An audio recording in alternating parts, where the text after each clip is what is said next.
ఇది నాన్న మనము లేఖనాల్లో నుంచి పరమగీతములు 4వ అధ్యాయం, పరమగీతములు 4వ అధ్యాయం మొదటి 2 వచనాలు. నీవు సుందరివి, నీవు సుందరివి, నా ప్రియురాలా నీవు సుందరివి, నీవు సుందరివి, నీవు సుందరివి, నీ ముసుగుగుండా, నీ ముసుగుగుండా నీ కన్నులు, నీ కన్నులు గువ్వ కన్నుల వలె కనబడుచున్నవి, గువ్వ కన్నుల వలె కనబడుచున్నవి. నీ తల వెంట్రుకలు, నీ తల వెంట్రుకలు గిలాదు పర్వతం మీద, గిలాదు పర్వతం మీది మేకల మందును, మేకల మందను పోలి ఉన్నవి. ప్రభునందు ప్రియమైన దేవుని పిల్లలారా, మరి పరమగీతము సొలొమోను రచించిన గ్రంథమైనది. ఈ పుస్తకములో 2 వ్యక్తులు ప్రాముఖ్యంగా మనకు కనబడతారు. ఎవరు వారు చెప్పాలి? ఎవరు వారు? షూలమితి, సొలొమోను. ప్రియులారా, మరి సొలొమోను ఎవరికి సాదృశ్యంగా ఉన్నాడు చెప్పాలి? ఎవరికి? వరుడైన ప్రభు. షూలమితి సంఘ వధువైన మనందరికీ సాదృశ్యంగా ఉన్నాడు. సరే, ప్రభునందు ప్రియమైన దేవుని పిల్లలారా, ఈ పుస్తకము 2 మధ్య సాగిన సంభాషణ, ప్రేమ సంభాషణగా మనం చూస్తాం. ఇక 4వ అధ్యాయం వచ్చేసరికి ప్రభు సంఘాన్ని ఏమని సంబోధిస్తున్నాడంటే, నా ప్రియురాలా. ఏమని సంబోధిస్తున్నాడండి? నాకు ఇష్టమైన దానా, లేక నాకు ఇష్టురాలా, నాకు ప్రియమైన దానా అని సంబోధిస్తూ ఆమెను ఏమంటాడంటే, నీవు సుందరివి. ఎవరట? సుందరివి, చాలా అందగత్తెవి నీవు సుందరివి అనే మాట. ప్రియులారా, ఒక పురుషుడు తన భార్యను ఎలా పిలిస్తే ఆమె ఎంత సంతోషపడుతుందో ఒకసారి చెప్పండి. ఒకసారి మీరు ఎప్పుడైనా మగవాళ్ళు మీ భార్యలను ఆ విధంగా సంబోధించి మాట్లాడారా? నువ్వెంత అందంగా ఉన్నావని. దేవుడు తన పిల్లలను ఆ విధంగా సంబోధిస్తూ సంభాషణ తెలియజేస్తూ ఉన్నాడు. ఇక్కడ ప్రియుడైన ప్రభు వధువైన సంఘాన్ని 2 పోలికలు మనం చూస్తాం. మొదటి పోలిక, నీ ముసుగుగుండా నీ కన్నులు గోవా కన్నుల వలె కనబడుచున్నవి. పావురాను గురించి ఒకసారి ధ్యానం చేసాం, మరొకసారి ధ్యానం చేద్దాం. అప్పుడు ఈ గోవా కన్నులను గురించి మన యూట్యూబ్లో కన్నులను గురించిన వాస్తవ ప్రస్తావనలో ఈ మాటలు మనం చూస్తాం. ప్రియులారా, రెండవదిగా గిలాదు, నీ తల వెంట్రుకలు గిలాదు పర్వతం మీది మేకల మందను పోలి ఉన్నవి. తల వెంట్రుకలు చూడండి. ప్రియుడైన ప్రభు వధువైన సంఘాన్ని ఎలా పోల్చాడంటే, ఒక 7 సంగతులు మీకు జ్ఞాపకం చేస్తాను. మొదట, నీ కన్నులు గొవ్వ కన్నులు. రెండవది, నీ తల వెంట్రుకలు గిలాదు పర్వతం మీద మేకల మందను పోలి ఉన్నవి. 3, నీ పళ్ళు వరస కత్తెర వేయబడినవి, కడగబడి అప్పుడే పైకి వచ్చినవినైనా, జోడు పిల్లలు కలిగి ఒకదానినైనా పోగొట్టుకొనక సుఖముగానున్న గొర్రెల కదుపులను పోలి ఉన్నదని చెప్పాడు. 4వదిగా, నీ పెదవులు ఎరుపు నూలును పోలి ఉన్నవి, నీ నోరు సుందరము. 5వది. 6వది, నీ ముసుగుగుండా నీ కణతలు విచ్చిన దాడిమ ఫలముల వలె కనబడుచున్నవి. అలాగే నీ కందరం అంటే మీ మెడ ఎలా ఉందట? జయసూచకముల నుంచుటకై దావీదు కట్టిన గోపురముతోనూ 1000 డాలులను సూర్యుల కవచములన్నయ్యను వ్రేలాడు ఆ గోపురముతోనూ నీ కందరము సమానం. కందరం అంటే మెడ. నీ ఇరుకుచుములు ఒక జింక పిల్లలై తామరలో మేయు కవలలను పోలి ఉన్నవి. చూడండి, కుచుములు, దీన్ని పెడార్థం తీసుకోవద్దు, అనగా స్త్రీలు పిల్లలకు పాలిచ్చే స్తనములు. ప్రియులారా, గమనించండి. దాన్ని కూడా ఆత్మీయ సత్యాలు అనేవి అన్నీ మనం ధ్యానం చేద్దాం. ప్రభునందు ప్రియమైన దేవుని పిల్లారా, ఈరోజు నా ప్రసంగాంశం ఏంటంటే గిలాదు పర్వతము అనే అంశాన్ని మీ ముందు ఉంచాలని ఆశపడుతున్నాను. ప్రియులరా, ప్రియుడైన ప్రభు తన సంఘాన్ని ఆయన ఏమంటాడంటే, నీ తల వెంట్రుకలు ఎలాగున్నాయట? గిలాదు పర్వతం మీది మేకల మందను పోలి ఉన్నవి. చూడండి, ఈ పెండ్లి కుమార్తె యొక్క తల వెంట్రుకలట గిలాదు పర్వతం మీద మేకల మందలు చాలా, అవి ఒక లైన్గా ఉంటాయన్నమాట. చాలా మందలు మేకల మందలు. అలాగా నీ తల వెంట్రుకలు చాలా చక్కగా ఉన్నాయి, నొక్కులుగా. ఆ పర్వతాల గురించి మనం ధ్యానం చేస్తాం. చాలా శ్రేష్టమైన విషయాలు మీ ముందు ఉంచాలని ఆశపడుతూ ఉన్నాను. ప్రియులరా, ఈమె తల వెంట్రుకలు గిలాదు పర్వతం మీద మేకల మందలను పోలి ఉన్నాయి. ప్రియులరా, ఈరోజు మేకల గురించి కాదు కానీ ఆ గిలాదు పర్వతము ఎందుకు ఇంత, ఆ మేకల మందలకంత గొప్ప స్థితి వచ్చిందో మీతో పంచుకోవాలని ఆశపడుతున్నాను. గిలాదు యొక్క ప్రత్యేకత. గిలియడ్ అని ఇంగ్లీష్ భాషలో మౌంట్స్ ఆఫ్ గిలియడ్ అనేటువంటి మాట వ్రాయబడింది. అంటే అనేక పర్వతముల సమూహం. ఈ గిలాదు అనేది అనేక పర్వతాలు ఉన్నాయి. రాత్రి మీకు ఆ ప్రార్థన, ఉదయకాల ప్రార్థనలో ఈ గిలాదును గురించి ఒక వీడియో పెట్టాను, మీరు చూస్తారని. ప్రియులరా, చూడండి, 6వ అధ్యాయం పరమగీతముల 5వ వచనములో కూడా ఈ మాట వ్రాయబడి ఉన్నది. నీ కనుదృష్టి నా మీద ఉంచుకుము, నా మీద ఉంచకుము, ఉంచకము, అది నన్ను వశపరుచుకొనుము. నీ తల వెంట్రుకలు గిలాదు పర్వతం మీది మేకల మందను పోలి. మరొకసారి చెప్తున్నాడు ఆయన, అంటాడు, నీ కనుదృష్టి నా మీద ఉంచుకు, నన్ను అలా చూడకో. అలా చూస్తే నేనేమైపోతాను? నీ నన్ను వశం చేసేసుకుంటావు. కానీ నీ తల వెంట్రుకలు ఎలాగున్నాయి? గిలాదు పర్వతం మీద మేకల మందల వల్ల ఉన్నాయి. బైబిల్లో అనేక స్థలాల్లో గిలాదును కూర్చున్న ప్రస్తావన ఉంది. నేను ఇంపార్టెన్సే మీకు చెప్పాలని ఆశపడుతున్నాను. కీర్తన గ్రంథములో దేవుడు అన్నాడు, 60వ కీర్తన 7వ చరణాన్ని ఒకసారి చదువుదాం బైబిల్ తెరిచి. అమ్మా, గిలాదు నాది, మనష్షే నాది, ఎఫ్రాయిము నాకు శిరస్త్రాణం. చూడండి, దేవుడు అంటున్నాడు గిలాదు ఎవరట? ఎవరిది? దేవునిది, నాది అంటున్నాడంటే ఈ పర్వతం ఎంత ప్రత్యేకమైందో చూడండి. గిలాదు నాది. ఈ గిలియడ్ అనేటువంటి దీనికి అర్థమేంటి? హీప్ ఆఫ్ స్టోన్స్ అని వ్రాయబడింది. అంటే రాళ్ల కుప్ప, సాక్ష్యపు రాళ్ల కుప్ప అని చెప్పబడింది. గిలాదు చరిత్ర మీకు ఒకసారి చెప్పి నేను ఆత్మీయ సత్యాలు మీకు బోధించాలని ఆశపడుతున్నాను. గిలాదు యొర్దాను నదికి తూర్పున ఉన్న ప్రాంతం. యొర్దాను నదికి ఎక్కడుందండి? తూర్పుగా ఉన్నది. ఇది సారవంతమైన పర్వత ప్రాంతం. గిలాదు అనే పేరుకి అర్థం రాతి ప్రాంతం లేదా కొండ ప్రాంతం.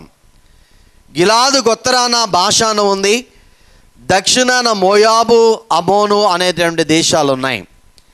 ఇది వాగ్దాన భూమిని 12 గోత్రాలకు పంచినప్పుడు ఈ గిలాదు అనే ప్రాంతాన్ని మరి దేవుడు ఎవరికి ఇమ్మన్నాడంటే రూబేను గోత్రానికి, గాదు గోత్రానికి, మనస్సే అర్ధ గోత్రానికి పంచమని చెప్పాడు. యెహోషువ గ్రంథం 13వ అధ్యాయం 24 నుంచి 37 చదవద్దు కానీ సంఖ్యాకాండం 32:29లో ఇక్కడ మనం చూస్తాం.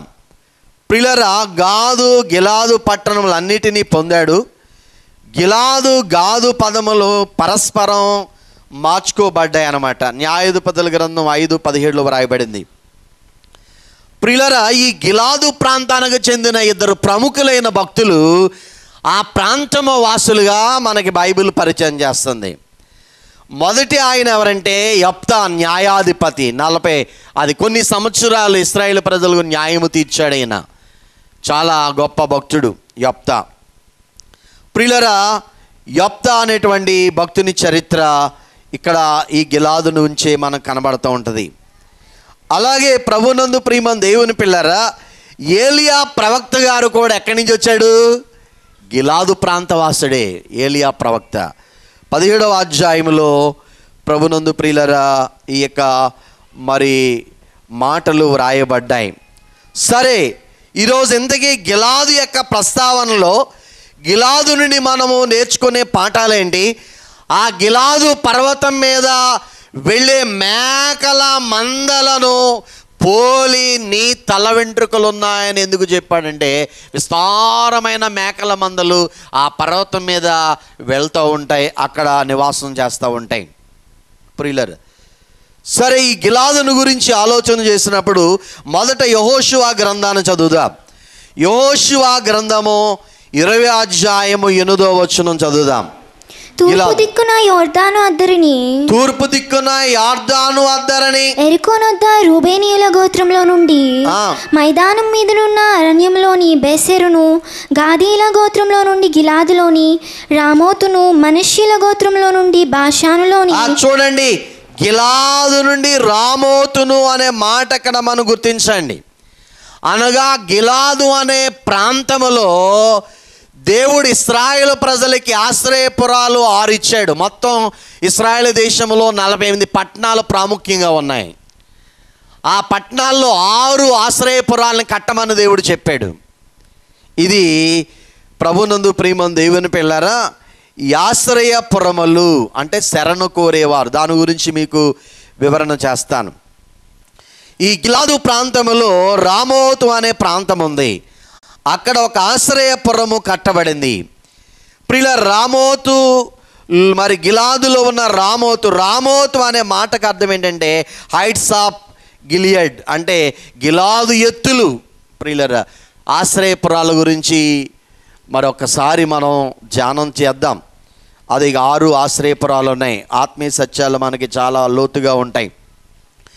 ఈ ఆశ్రయపురాన్ని గురించి మీతో పంచుకుంటాను. ముందు ఆశ్రయపురాలు ఎక్కడెక్కడ వ్రాయబడ్డాయో రాసుకోండి. సంఖ్యాకాండం 35వ అధ్యాయం 6 నుంచి 7 వచనాలలో వ్రాయబడింది.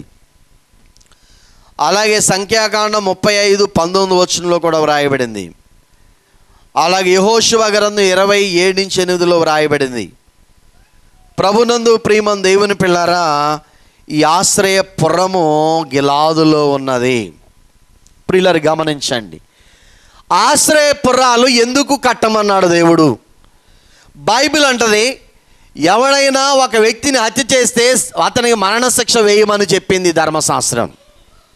అయితే ఒకవేళ ఒకడు పొరపాటున ఒకడిని చంపాడు, పొరపాటును కూడా కొన్ని హత్యలు జరుగుతాయి.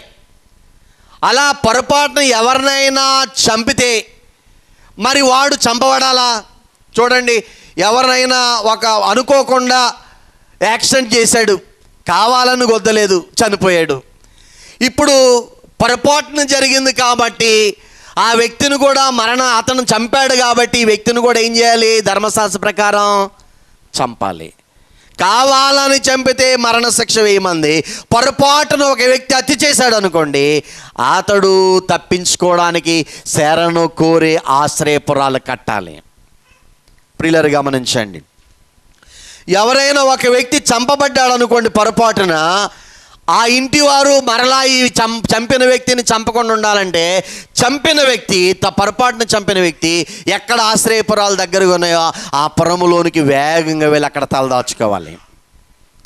అక్కడికి వెళ్ళాడు అనుకోండి, ఆ వ్యక్తిని చచ్చిపోయిన వ్యక్తి బంధువులు కానీ ఎవరు చంపడానికి వీలు లేదు. ఇది ఆశ్రయపురం, శరణు కోరే స్థలం. మన చిన్నప్పుడు ఈ ఆట ఆడుకుంటూ ఉంటాం. ఎవరైనా వాళ్ళని కొట్టారనుకోండి, ఇంకొకరి దగ్గరికి శరణు అంటాం. ఏమంటామమ్మా? ఆయన దగ్గరికి వెళ్తే వాడు నా దగ్గరకు వచ్చేవాడు నేను కొడతానని చెప్తాడు. ప్రియులారు గమనించండి, ఇక్కడ ఆశ్రయపురాను గురించి కొన్ని మాటలు మీతో పంచుకుంటాను. చూడండి, కీర్తన గ్రంథం 46వ కీర్తన 1వ వచనం ఒకసారి చదువుదాం. దేవుడు మనకు ఆశ్రయమును దుర్గమునై ఉన్నాడు, ఆపత్కాలములో ఆయన నమ్ముకోదగిన సహాయకుడు. చూడండి, దేవుడు మనకేమై ఉన్నాడు? ఆశ్రయమును దుర్గమునై ఉన్నాడు.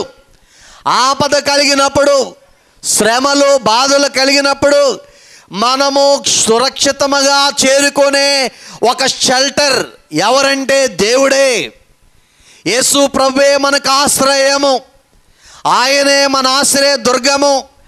ఆపదలు వచ్చినప్పుడు ఆయనను ఆశ్రయించాలి మనం. ప్రియులారా గమనించండి, ఇక్కడ మనం గమనించినట్లయితే మనమందరము పొరపాటునో గ్రహపాటునో పాపం చేసిన వారం, తప్పులు చేసిన వారం. మనమందరము మరణము పొందుటకు ఎలాంటి వారం? అర్హులం. కానీ మన ప్రియ ప్రభు కల్వరి కొండ మీద ఎప్పుడైతే రక్తము చిందించాడో, ఈ పాపులందరూ ఆయన చెంతకు చేరి ఆశ్రయం పొందితే ఇక వారికి ఏమి లేదు, మరణశిక్ష లేదు. ప్రభునందు ప్రియులారా గమనించండి. హెబ్రీయులకు రాసిన పత్రిక 6వ అధ్యాయం 18వ వచనం ఒకసారి చదువుదాం. అక్కడ ఈ విధంగా వ్రాయబడింది. హెబ్రీయులకు రాసిన పత్రిక 6:18. దేవుడు తన సంకల్పము నిశ్చలమైనదని ఆ వాగ్దానమునకు వారసులైన వారికి మరి నిశ్చయముగా ఉద్దేశించిన వాడై రెండు సంగతులను బట్టి మన ఎదుట ఉంచబడిన నిరీక్షణను చేపట్టుటకు శరణాగతులమైన మనకు బలమైన ధైర్యము కలుగునట్లు ప్రమాణము చేసి వాగ్దానం. చూడండి, మనం ఎవరమట? శరణాగతులం. ప్రియులారా గమనించండి, మనము పాపులము. ఆపద మన మీద పొంచి ఉన్నది, పాతాళము, మరణం. ఆ మరణ సంబంధమైన పరిస్థితుల్లో మనం శరణాగతులమై ప్రభు శరణాన్ని మనం కోరినట్లయితే దేవుడు తప్పకుండా మనం మరణము నుండి ఆయన ఏం చేస్తాడు? తప్పిస్తాడు. ప్రభునందు ప్రియులారా, ఈ పొరపాటును చంపిన వ్యక్తి ఆశ్రయపురానికి వెళితే ఆ కాలమందు ప్రధాన యాజకుడు చనిపోయే వరకు, ప్రియులారా గమనించండి, ఒక విషయం చెప్తున్నాను. ఆ కాలమందున్న ప్రధాన యాజకుడు చనిపోయే వరకు అతడు అక్కడ తలదాల్చుకోవాలి. ప్రధాన యాజకుడు ఎప్పుడైతే చనిపోయాడో ఇక అతడు పబ్లిక్లో తన ఇంటికి వెళ్ళిపోవచ్చు. ఇంకా అతన్ని మరణము వెంటాడదు. ప్రియులారా, మన ప్రధాన యాజకుడు ఎవరు? ప్రభువైన యేసు ఎప్పుడైతే సిలువలో చనిపోయాడో ఇక మరణము మన మీద ఏం లేదు, అధికారం లేదు. చూడండి, ఎక్కడ? రోమాపత్రిక 8వ అధ్యాయములో ప్రియులారా 6వ వచనం అనుకుంటాం. మొదటి వచనం చదవండి. కాబట్టి ఇప్పుడు క్రీస్తు యేసునందున్న వారికి ఏ శిక్షా విధి లేదు. చూడండి, ప్రభునందు ప్రియమైన దేవుని పిల్లారా, యేసు క్రీస్తు రక్తములో ఎప్పుడైతే ఆయన శరణు, సిలువ శరణు కూడా కోరామో అప్పుడు ఇక మన మీద ఏమి అధికారం లేదు. ఏ శిక్షా విధి అంటే పాతాళం మన మీద అధికారం లేదు, మరణం మన మీద అధికారం లేదు. ప్రియులారా, గిలాదు యొక్క ప్రాముఖ్యత ఏంటంటే, రామోత్ అనేటువంటి ప్రదేశంలో గిలాదులో ఆశ్రయపురం ఉన్నది. ఈ ఆశ్రయపురము ప్రభువైన యేసుక్రీస్తు వారికి సూచనగా ఉంది. ప్రియులారా, యేసుక్రీస్తు ప్రభువే మనకు ఆశ్రయం. 34వ కీర్తన 22వ చరణాన్ని చూద్దాం. 32వ కీర్తన 22వ చరణం. అమ్మ కన్వెన్షన్ కీర్తన పుస్తకం ఒకసారి ఇవ్వండి, ఒక చరణం పాడతాను. యెహోవా తన సేవకుల ప్రాణమును విమోచించును. ఆయన శరణుజొచ్చిన వారిలో ఎవరును అపరాధులుగా ఎంచబడరు. చూడండి, దేవుని ఎవరు శరణు కోరతారో వారట ఎంత పాపులైన అపరాధులుగా ఎంచబడరు. చూసారా, మనం ఎవరి శరణు ఆశ్రయించాలి? దేవుడు. ఏదైనా పొరపాట్లు జరిగినప్పుడు ప్రభువా నన్ను క్షమించమని ప్రభువుని శరణు కోరుకోవాలి మనం. అలా శరణున్న పాపిని ఆయన ఏం చేస్తాడు? పరిశుద్ధునిగా మారుస్తాడు. ఇక ఎప్పటికీ అపరాధులుగా ఆయన తలంచడట. ఎంత మంచి అనుభవం. అందుకని ఆశ్రయపురం మనకి నేర్పే పాఠం ఏంటంటే, దేవుడి అపరాధులకు, మరణము క్రింద ఉన్నవారు ఆ దేవుణ్ణి ఆశ్రయించినట్లయితే వారు రక్షించబడతారనే మాట మనం చూస్తూ ఉంటాం. ప్రభునందు ప్రియమైన దేవుని పిల్లరా, భారములన్నిటికీ నీవే అనుచు నిర్భయుడానైయున్నానులే ఓ యేసునాదా, నిర్భయుడానైయున్నానులే నా యేసునాదా, నిర్భయుడానై. 7వ వచనం, శరణన్న పాపిని రక్షించు ప్రేమ నిశ్చయముగా నీకుందిలే ఓ యేసునాదా, నిశ్చయముగా నీకుందిలే. పరుల రక్షణకై నీ ప్రాణమివ్వగా నమ్మితి, పరుల రక్షణకై నీ ప్రాణమివ్వగా నమ్మితి, పర్వాలేదు నాకులే శ్రీ యేసునాదా, పర్వాలేదు నాకులే నా యేసునాదా, పర్వాలేదు నాకులే. భారములన్నిటికీ నీవే అనుచు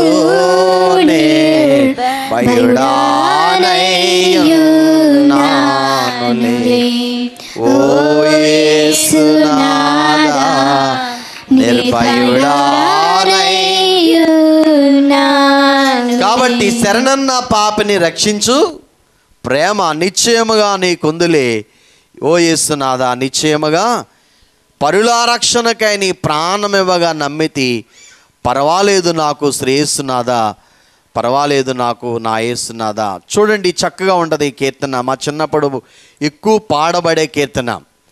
ప్రభునందు ప్రియమైన దేవుని పిల్లరా, మరి నీ తల వెంట్రుకలు గిలాదు పర్వతం మీదున్న మేకల మందలను పోలని. గిలాదు మీదున్న మేకలు, ఆ పర్వతం ఎంత ప్రత్యేకమైందో మనం ధ్యానం చేస్తున్నాం.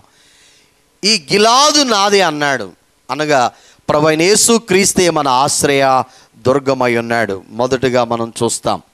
చూడండి, రెండవదిగా గిలాదు ఆదికాండం 37వ అధ్యాయము 25వ వచనాన్ని, అలాగే ఇర్మియా గ్రంథం 8వ అధ్యాయం 22వ వచనాన్ని జ్ఞాపకం చేసుకుందాం. భోజనం చేయ కూర్చుండి కనులెత్తి చూడగా ఐగుప్తునకు తీసుకొని పోవుటకు గుగ్గిలము మస్తకియు బోలమును మోయిచున్న ఒంటెలతో ఇష్మాయేలీయులైన మార్గస్థులు గిలాదు నుండి వచ్చుండిరి.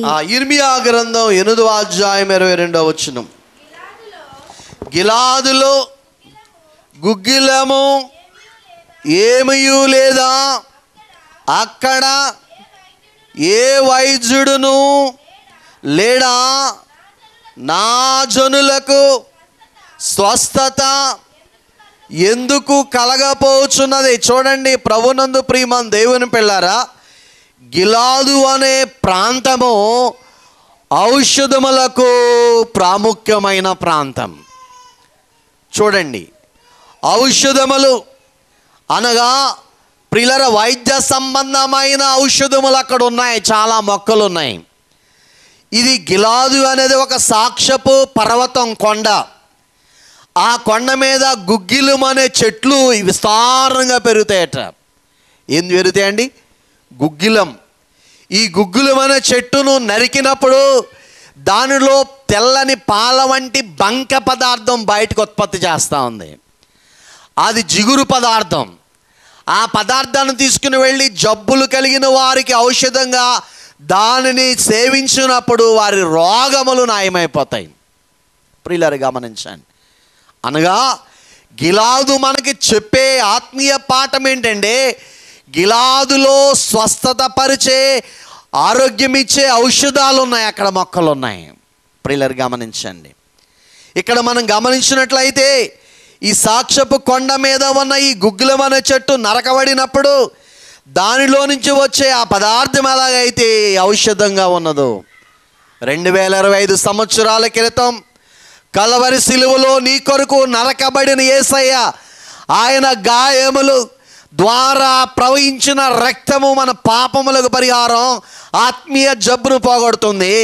రెండవది, శరీర రోగములను ఆయన ఏం చేస్తున్నాడు? బాగు చేస్తున్నాడు, స్వస్థపరిచేటువంటిది. అందుకనే గిలాదులో గుగ్గిలము లేదా, అక్కడ ఏ వైద్యుడు లేడా, నా ప్రజలకు ఎందుకు స్వస్థత రావట్లేదని దేవుడు బాధపడుతున్న విషయము ఇర్మియా ప్రవక్తతో చెప్తూ ఉంటాడు. ప్రభునందు ప్రియమైన దేవుని పిల్లారా, ఈరోజు క్రైస్తవ సంఘం 2 భాగాలుగా ఉన్నది. కొంతమంది ఏమో మందులు వేసుకోకూడదు అంటున్నారు. విన్నారా మీరు ఎప్పుడన్నా? మందులు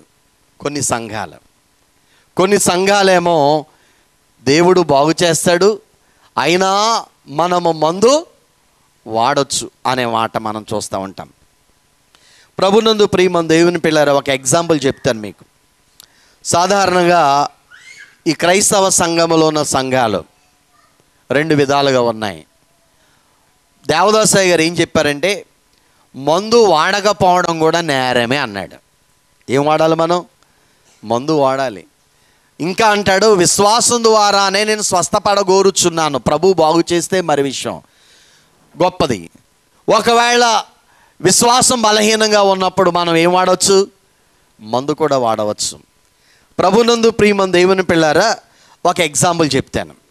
క్రైస్తవ సంఘములో 2 రకాల వాళ్ళు ఉన్నారు. ప్రియులారా, ఆ 2 రకాల వాళ్ళ గురించి మీతో మాట్లాడాలని ఆశపడుతున్నాను. ఒకళ్ళేమో క్యాన్సర్ వ్యాధి వచ్చినా మందు వాడకూడదు, మందు వాడొద్దు, బైబిల్లో కొన్ని సందర్భాలు ఉన్నాయి అక్కడక్కడ. దానిని ప్రామాణికంగా తీసుకుని వాళ్ళు మందు వాడడం పాపముగా దానిని చిత్రీకరించారు. ప్రభునందు ప్రియమైన దేవుని పిల్లారా, యేసు క్రీస్తు ప్రభు మనల్ని బాగు చేసే వైద్యుడు. ఆయన ఏం చేస్తాడు? ఆయన స్వస్థపరుస్తాడు. ఒకవేళ మనం ఇంకా బలహీనంగా విశ్వాసములో ఉన్న మందు కూడా మనం ఏం చేయొచ్చు? వాడవచ్చు.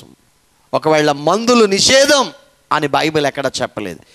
కాబట్టి గిలాదు పర్వతం మీద ఏమున్నాయి? ఔషధాలు ఉన్నాయి, రోగములను బాగు చేసే మరి చక్కని మూలికలు ఉన్నాయి. ప్రభునందు ప్రియులారా, యేసు క్రీస్తు ప్రభువే గిలాదు పర్వతం మీద ఒక గుగ్గిలము చెట్టు, ఆయన నరకబడ్డాడు. ఆ రక్తము ద్వారా మనకి ఏం కలుగుతున్నాయి? ఆయన దెబ్బల ద్వారా మనకి స్వస్థత కలుగుతున్నాయి. ప్రియులారా, ఇర్మియా గ్రంథము 33వ అధ్యాయం 6వ వచనం చదువుదాం.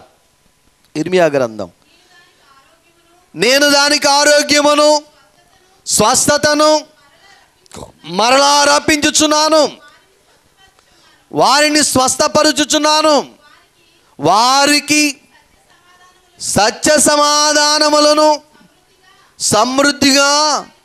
చూడండి, ప్రభు అంటాడు, నేను నిన్ను స్వస్థత శీఘ్రముగా ఇస్తాను, నీకు సమాధానం ఇస్తాను అని ప్రభువారు వాగ్దానం చేస్తారు.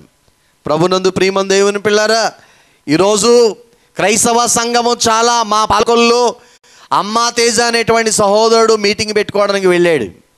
అక్కడున్న పాలకొల్లు పాస్టర్లు అందరూ ఆ మీటింగ్ని ఆపేశారు. మీరు చూసారా యూట్యూబ్లో? ఎందుకని? అక్కడ స్వస్థతలు బైబిల్ ప్రకారం ఇప్పుడు లేవు, ఇవన్నీ తప్పుడు బాధలు, స్వస్థశాలలు లేవు, ఇవేమి లేవని అక్కడ ఆయన మీటింగ్ని ఆపేశారు. ఇంకా సిక్కం ఇస్సాక్ గారు అని ఒక ఆయన మీటింగ్ కూడా తైలాభిషేక పండుగ చేస్తాడు ఆయన ప్రతి వారం, నెలకు ఒకసారి. అది కూడా ఈ వారంలో ఆపేస్తామని చెప్తున్నారు. క్రైస్తవ సంఘములో బైబిల్ 2 విధాలుగా వారికి అర్థమైనందున కొంతమంది దేవుడు ఇప్పుడు స్వస్థపరచడు, స్వస్థత లేవు అని చెప్తున్నారు. ప్రియులారా గమనించండి, వీటన్నిటిని మీరు చాలా క్షుణ్ణంగా ఆలోచన చేయాలి. అలాగన్నప్పుడు మన మిషన్ కూడా ఏమైపోద్ది? తప్పుడు బాధల్లోకి వెళ్ళిపోద్ది. అయ్యగారు స్వస్థతల గురించి చాలా గొప్పగా చెప్పారు బైబిల్లో. విశ్వాసం ద్వారా కలిగే దేవుడు స్వస్థతల గురించి చాలా చక్కగా చెప్పాడు. కాబట్టి ప్రభునందు ప్రియమైన దేవుని పిల్లరా, గిలాదు పర్వతము ఔషధాలకు నిలయము, ఆరోగ్యం ఇచ్చే పర్వతంగా మనం చూస్తూ ఉంటాం. మరి ఈ ఆశ్రయము మన ప్రభువే గనుక మన ప్రభు స్వస్థపరచువాడు అనే మాటలు. మూడవదిగా గిలాదును గురించి బైబిల్ ఎలా చెప్తుంది? ఇర్మియా గ్రంథం 50వ అధ్యాయం 19వ వచనం చదవండి. ఇర్మియా గ్రంథం. అమ్మా, ఇశ్రాయేలు వారిని తమ మేత స్థలమునకు నేను తిరిగి రప్పించెదను. వారు కర్మేలు మీదను బాషాను మీదను మేయుదురు. ఎఫ్రాయిము కొండల మీదను గిలాదులోను మేచు సంతుష్టి పొందెదరు. చూడండి ప్రియులరా, గిలాదు పర్వతము మేత గల స్థలము. పశువుల మందలకు ఏముంది అక్కడ? సారవంతమైన పొలము గనుక మేత ఉంది అక్కడ. ప్రియులారు గమనించండి, మేత గల స్థలము, మేపు, పశువుల మందలకు మంచి పుష్టికరమైన ఆహారం అక్కడ దొరుకుతుంది. బైబిల్ ఈరోజు క్రైస్తవ జీవితంలో 2 మేతలు మనకు ఉన్నాయి. ఎన్ని మేతలు? ఈ 2 మేతలు. దేవుడు మనకి 2 రకాలైన మంచి పదార్థములతో మనల్ని పోషిస్తూ ఉన్నాడు. చూడండి ప్రియులారా, మంచి పదార్థములు మనకున్నాయి. చూడండి, యోహాను సువార్త 21వ అధ్యాయము 15 నుంచి 18 వరకు మనం చూస్తే, వారు భోజనం చేసిన తర్వాత యేసు సీమోను పేతురును చూచి, యోహాను కుమారుడైన సీమోను, వీరికంటే నీవు నన్ను ఎక్కువగా ప్రేమించున్నావా అని అడుగగా అతడు, అవును ప్రభువా, నేను నిన్ను ప్రేమించున్నానని నీవే ఎరుగుదు అని ఆయనతో చెప్పెను. యేసు, నా గొర్రె పిల్లలను మేపుమని అతనితో చెప్పెను. మరలా ఆయన, చూడండి ప్రియులారా, ప్రభు అంటాడు, నా గొర్రె పిల్లలను నువ్వేం చేయాలి? మేపు, మేత. ప్రియులారా, మేతను గురించి బైబిల్ 2 చెప్పింది. ఒకటి పచ్చిక మేత. ఏ మేతమ్మా? పచ్చిక మేత, గుర్తుపెట్టుకోండి. రెండవది పద్మముల మేత. పచ్చిక మేత కీర్తనల గ్రంథం 23:2 మీరు చదవద్దు కానీ రాసుకోండి. ఇప్పుడు పరమగీతం 2:16 చదవండి. 2:16, నా ప్రియుడు నావాడు, నేను అతని దానను, పద్మములున్న చోట అతడు మందను మేపుచున్నాడు. చూడండి, ప్రియుడట ఈ కన్యకనులకి వధువును ఎక్కడ మేపుతున్నాడట? పద్మములున్న చోట మేపుతున్నాడు. గొర్రె పిల్లలకు, మేక పిల్లలకు పచ్చిక మేత కంటే ఎక్కువ ఇష్టమైంది ఏంటంటే పద్మములు, తామర పుష్పాలు బాగా మేస్తాయట. అవి చాలా శ్రేష్టమైన ఆహారం. అది 2 రకాల మేతలు ఉన్నాయి.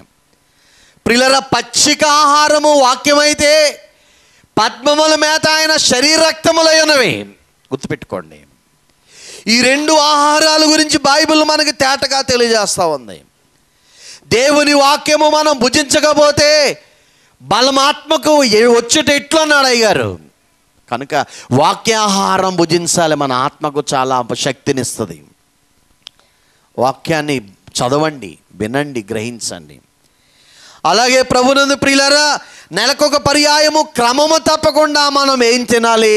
ప్రభు యొక్క శరీరాన్ని, రక్తాన్ని మనం తీసుకోవాలి. క్రమం తప్పకూడదు, ఇది ఆర్డర్లో తీసుకోవాలి.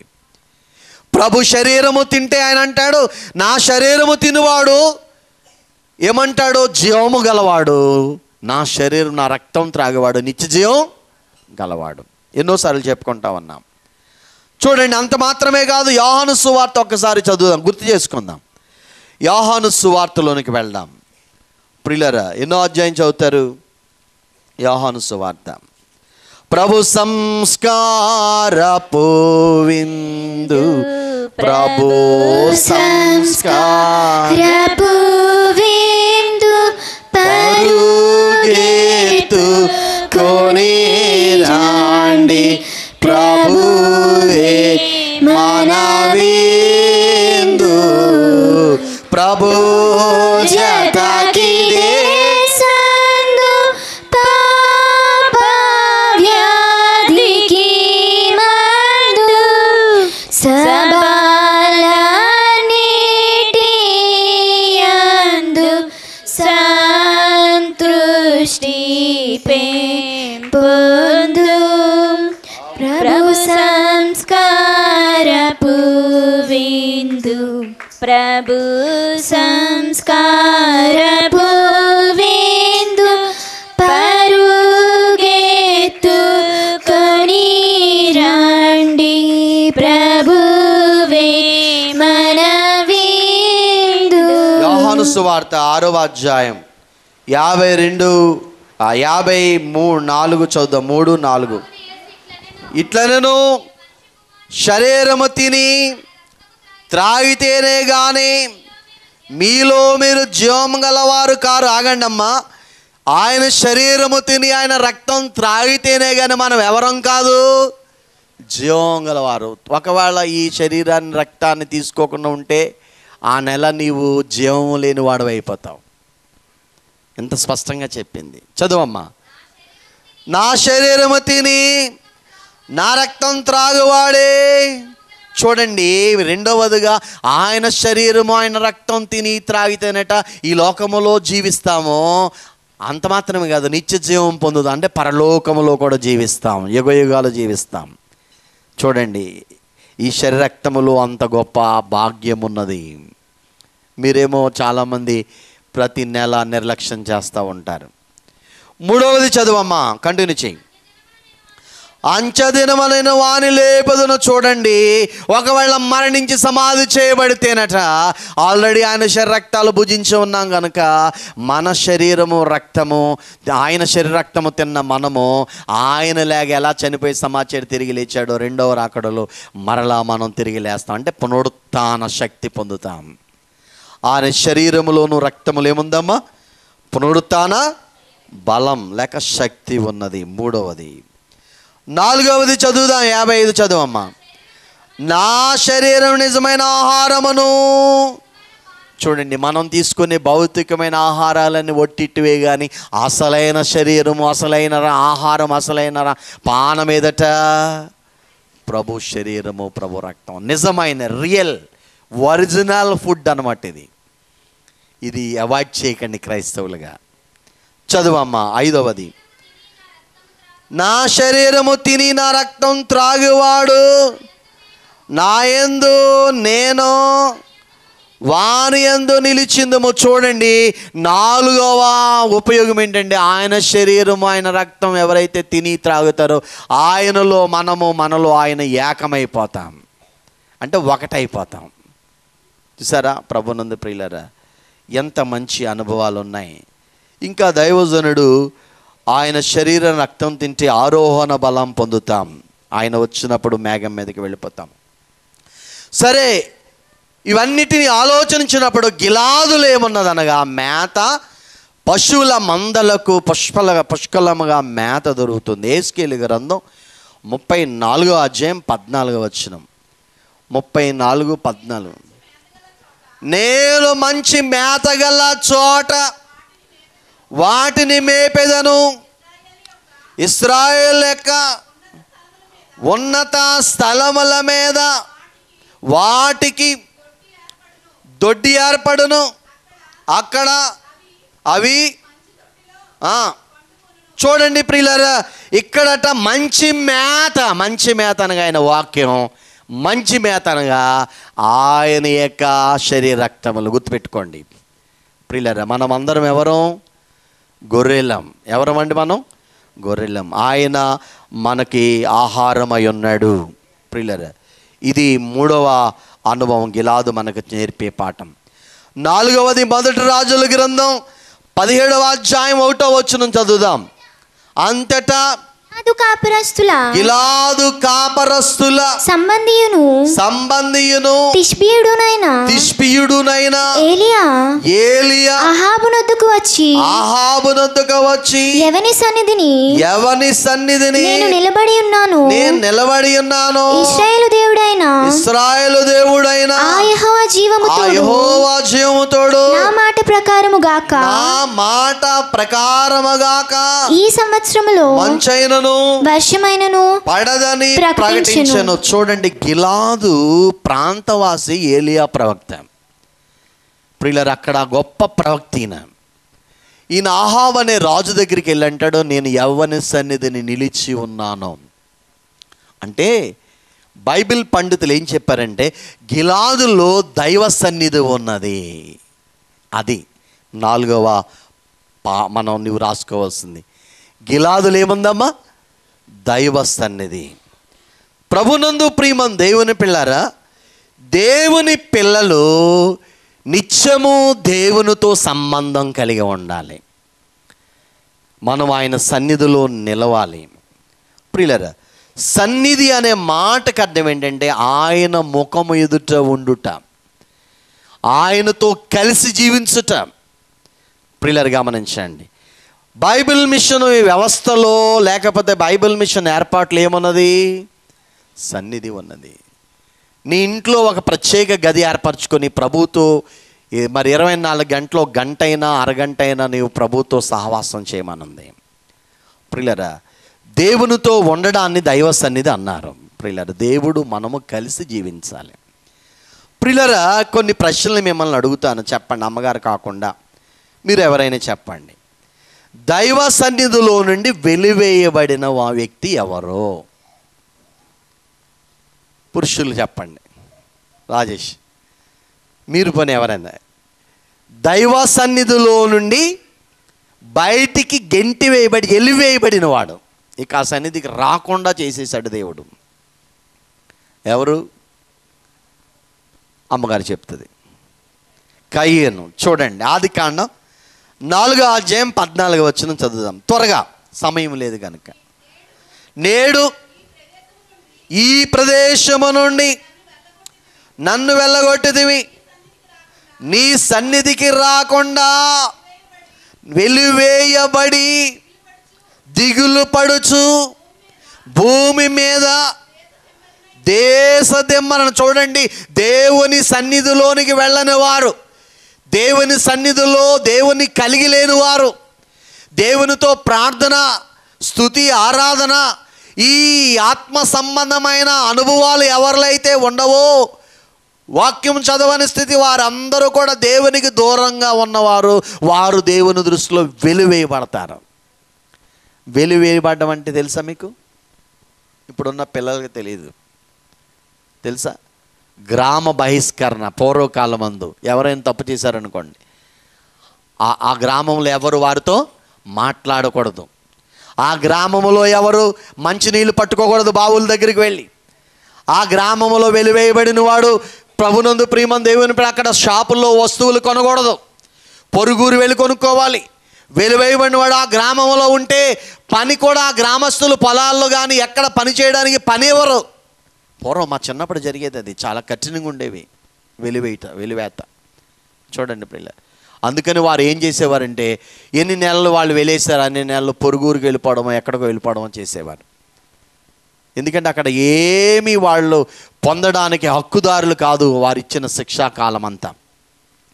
కాబట్టి దైవ సన్నిధిలో నుంచి కయ్యూను హేబేలును చంపిన కారణమున దేవుని సన్నిధికి రాకుండా ఏం చేయబడ్డాడు? వెలిబడ్డాడు. రెండవ ప్రశ్న వేస్తున్నాను, దైవ సన్నిధిని కోరుకున్నవాడు ఎవరు? చెప్పండి. మోషే. చూడండి, నిర్గమాకాండం, నా సన్నిధి నీకు తోడుగా వచ్చునంటే దేవుడు అక్కడ మోషే అంటాడు, నీ సన్నిధి రాకపోతే నేను ఎక్కడి నుంచి 14 మోషే నీ సన్నిధి రాని ఎడల, నీ సన్నిధి రాని ఎడల ఇక్కడ నుండి మమ్మను తోడుకొని. చూడండి, ఆయన సన్నిధిలో నుండి, ఆయన సన్నిధిని కోరుకున్నవాడు మోషే. నువ్వు కోరుకోవాలి. నీ ఇంటి దగ్గర ప్రయాణం వెళ్తున్నవాడు, దేవా మీరు నాతో రండి, ప్రభుని తీసుకుని వెళ్ళడమే ఆయన సన్నిధి అంటే, ఆయన మనతో కలిసి ఉండడం ఆయన సన్నిధి అంటే. మూడవ ప్రశ్న వేస్తున్నాను, ఆయన సన్నిధిలోని త్రోసివేయవద్దని బ్రతిమలాడిన వారెవరు? దావీదు. చూడండి, కీర్తన గ్రంథం 51వ కీర్తన 11వ చరణం. కీర్తన, నీ సన్నిధిలో నుండి నన్ను త్రోసివేయకము, నీ పరిశుద్ధాత్మను నా యొద్ద నుండి తీసివేయకము. చూడండి ప్రియులారా, దావీదు చేసిన ఆ పాపమును బట్టి దేవుడట అతను విడిచిపెట్టగానే దావీదు దేవునితో ఉన్న సహవాసం నిలవెల్లాడిపోయాడు. దేవా నీ సన్నిధిలో నుండి నన్ను ఏం చేయకు, త్రోసివేయవద్దని బ్రతిమలాడుకున్నాడు. అందుకనే మనం ఆయన సన్నిధిని కలిగి ఉండాలి. మనం పాడతాం, నీ సన్నిధి నిలుపు నాలో. వద్దులేండి, ఇప్పుడు టైం అయిపోయింది. కాబట్టి ప్రభునందు ప్రియమైన దేవుని పిల్లారా, దైవ సన్నిధి ఎక్కడున్నది? గిలాదులో దేవుని యొక్క సంచారం, దేవుని యొక్క ఆయన మరి ఆ ప్రసన్నత గిలాదులో ఉన్నట్లుగా మనం చూస్తూ ఉంటాం ప్రియులారా. అందుకే గిలాదు మరి నీ తల వెంట్రుకలు గిలాదులో ఉన్న మేకల మందలను పోలి ఉన్నవని చెప్తున్నాడు ప్రియులారా. ఇక 5వదిగా మనం వద్దాం, సంఖ్యాకాండం 32వ అధ్యాయం. 32వ అధ్యాయం సంఖ్యాకాండం 32:1 చదవండి ఫస్ట్. రూబేనీయులకును గాదీయులకును అతి విస్తారమైన మందలుండెను గనుక యాజేరు ప్రదేశమును గిలాదు ప్రదేశమును మందలకు తగిన స్థలమని తెలుసుకొని. చూడండి ప్రియులారా, గిలాదులో మందలకు తగిన నివాస స్థలం ఉన్న ప్రదేశం అది. మందలు అక్కడ కాపురం ఉంటాయి, నివసిస్తాయి. ప్రభునందు ప్రియమైన దేవుని పిల్లరా, గిలాదుకి ఎంత ప్రాముఖ్యత ఉంది చూడండి. ఈ చివరిగా నేను 5వదిగా చెప్పి ముగిస్తాను. మనకు 2 నివాసములు ఉన్నవి. నివాసములు అనగానే రెసిడెన్స్. పిల్లరా గమనించండి, చూడండి 2వ కొరింథీయులకు రాసిన పత్రిక 5వ అధ్యాయం 1వ వచనం. భూమి మీద మన గుడారమైన ఈ నివాసము శిథిలమైపోయిను నన్ను చేతి పని కాక దేవుని చేత కట్టబడినదియు నిత్యమైనదియునైనా నివాసము పరలోకమందు. చూడండి, మొదటి నివాసం ఏంటంట? ఈ గుడారములో నివసిస్తున్నాం. మన ఆత్మలో నివసించే స్థలం. ఇప్పుడు మన ఆత్మ ఎక్కడుందో చెప్పండి అమ్మా. మీ ఆత్మ ఎక్కడుంది అమ్మా? చాలా ప్రమాదంలో ఉన్నాను నేను. ఎవరు మీ ఆత్మ ఎక్కడుందమ్మా? పరలోకంలో ఉందా? నీ నీ శరీర ఆత్మ ప్రాణములు మన దేహములో ఉన్నాయి. శరీరములో రక్తము ప్రాణం ఆత్మ ఉంది, అది దేవునిది. ఆత్మ ఎవరిది? దేవునిది. ఈ భూమి మీద ఉన్నంత కాలం ఇది మన దేహమే మన ఆత్మకు నివాసం. ప్రియులారా, ఈ దేహాన్ని విడిచిన తర్వాత శాశ్వతమైన నివాసం ఏది? పరలోకం. చూడండి ప్రియులారా, కాబట్టి అక్కడ ఏమంటాడు? దేవుని చేత కట్టబడినదియు నిత్యమైనదియునైన నివాసం మనకి ఎక్కడుంది? పరలోకంలో ఉంది. ప్రకటన గ్రంథం 21వ అధ్యాయం 3వ వచనం. అప్పుడు ఇదిగో దేవుని నివాసము మనుషులతో కూడా ఉన్నది. ఆయన వారితో కాపురముండును. వారాయన ప్రజలయందురు. దేవుడు తానే వారి దేవుడై ఉండి వారికి తోడైయుండును. వారి కన్నుల ప్రతి బాష్ప బిందు తుడిచివేయనిక మరణమైన ఏడుపైన దుఃఖమైనక ఉండదు. ప్రియులారా, 2 నివాసాలు మనకున్నాయి. భూమి మీద ఉండగా ఈ దేహం మన ఆత్మకు నివాసం. ఈ లోకాన్ని విడిచిపెట్టిన తర్వాత ప్రభు వచ్చినప్పుడు మనము మార్పు నొందుతాము. మధ్యాకాశంలోకి వెళ్ళి ప్రభువుతో ఉండడానికి స్థిరమైన నివాసానికి వెళ్ళిపోతాం. అందుకే ప్రభు కూడా నేను స్థలము సిద్ధపరచడానికి వెళుచున్నాను, నేనుండే స్థలంలో మీరును. యోహాను 14:1 నుంచి చదవద్దులేండి ప్రభునందు ప్రియులారా. హెబ్రీ 13:14 ఒకసారి చదివేద్దాం, ముగించుకుందాం ప్రియులారా. హెబ్రీ 13:14. నిలువరమైన పట్టణము మనకిక్కడ లేదు కానీ ఉండబోదాని కోసరము ఎదురు చూచుచున్నాము. కాబట్టి చూడండి ప్రభునందు ప్రియమైన దేవుని పిల్లరా, నిలువరమైన పట్టణాలు ఇక్కడ ఏమీ ఉండవు. ఒకరోజు ఇవన్నీ చదును భూమిగా మార్చబడతాయి, కాల్చబడతాయి. కానీ శాశ్వతమైన పట్టణము నూతన యెరూషలేము పరలోకం. ఆ పరలోకమే మనకు స్థిరమైన నివాసం. అందుకనే భూమి మీద ఉండగానే నీవు ఎక్కడ కొరకు సిద్ధపడాలి? పరలోకం కొరకు సిద్ధపడాలి. దేవదాసయ్య గారు అన్న భూమి మీద ఉండగానే పరలోకాన్ని అనుభవించండి అయ్యా అన్నారు. అది ఎలా సాధ్యం ప్రియులారా? అది దేవుని కొరకు మనం జీవించినప్పుడు ఆ అనుభవంలోనికి మనం వెళ్తాం. కనుక ఈ లోకంలో మనం ఎంతకాలం బ్రతికినా ఇది టెంపరీ అడ్రస్, మనకి పర్మనెంట్ అడ్రస్ ఎక్కడ మంది? అక్కడి నుంచే వచ్చామో అక్కడికి మరలా చేరుకోవాలి. ప్రభు మన యొక్క టార్గెట్ ఏంటంటే ప్రభు త్వరగా వస్తున్నాడు. ఆయన వచ్చినప్పుడు మనం మేఘం మీదకి వెళ్ళిపోతాం, యుగ యుగాలు ఆయనతో నివాసం చేస్తాం.